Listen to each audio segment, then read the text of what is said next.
যেভাবে লেখা আছে আমি সেভাবে পড়ছি। সাল 2014। আমাদের বাড়ি থেকে নানির বাড়ি খুব বেশি দূরে নয়, একেবারে পাশের গ্রামেই। তাই মা প্রায়ই যেতেন সেখানে।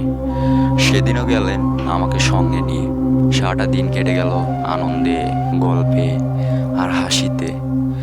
কেউ খেয়ালই করলো না কখন বিকেল গড়িয়ে সন্ধ্যা নামলো। রাত প্রায় 9টা বাজে। নানি আর খালারা মাকে ছাড়তে চাইছিল না। অনেকদিন পর এসেছেন তো তাই।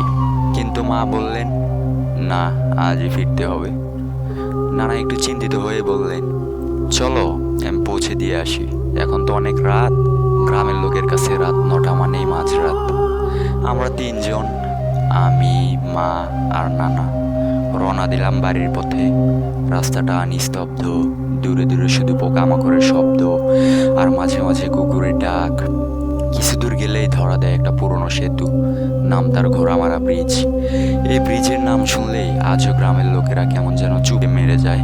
লোকমুখে শোনা যায় দেশ স্বাধীন হওয়ার আগে এখানে একটা ঘোড়ার গাড়ি কাদায় ডুবে গিয়েছিল। তার ভিত্তিতে এই ব্রিজটির নামকরণ করা হয় ঘোড়ামারা ব্রিজ। তারপর থেকেই নাকি এই জায়গায় ঘটে অদ্ভুত অদ্ভুত সব ঘটনা। রাতে কেউ এখানে একা হাঁটে না। নানা আমাদের বাড়ি পৌঁছে দিয়ে যাচ্ছিলেন একা। রাত তখন প্রায় 9:30। বাতাসে হালকা কুয়াশা, চারিদিকে নিস্তব্ধ। ব্রিজের কাছে পৌঁছাতেই নানা দেখলেন একজন লোক দাঁড়িয়ে আছে, পরনে সাদা পাঞ্জাবি, মাথায় টুপি। দেখতে অনেকটা হুজুরের মতো, কিন্তু তার মুখটা যেন অদ্ভুত রকমের অন্ধকার। শরীরের চেয়ে মুখটা অনেক বেশি কালো। নানা থমকে গেলেন, তবুও হাঁটা থামালেন না। ধীরে ধীরে এগিয়ে যাচ্ছেন। হঠাৎই তার চোখ পড়ে তাল গাছের দিকে। সে দেখলেন সেই লোকটা মাটিতে নেই, সে তাল গাছের মাথায় দাঁড়িয়ে আছে। নানার বুকের রক্ত হিম হয়ে গেল, ঠোঁট শুকিয়ে গেছে, শরীর কাঁপছে। একটা বিড়ি ধরালেন নানা আর মুখে মুখে পড়তে লাগলেন দোয়া দরুদ। কিছুক্ষণ পরেই সে সাদা পোশাকের অবয়বটা ধীরে ধীরে মিলিয়ে গেল বাতাসে, ঠিক যেন কখনো ছিলই না। নানা ভাবলেন হয়তো ভুল দেখেছেন, কিন্তু ঠিক তখনই চারপাশে ভেসে এলো হাঁসের বাচ্চার শব্দ। রাত তখন প্রায় 10টা। এই গভীর রাতে হাঁসের বাচ্চা। নানা বুঝলেন এটা কোনো সাধারণ ব্যাপার নয়। গলা শুকিয়ে গেল।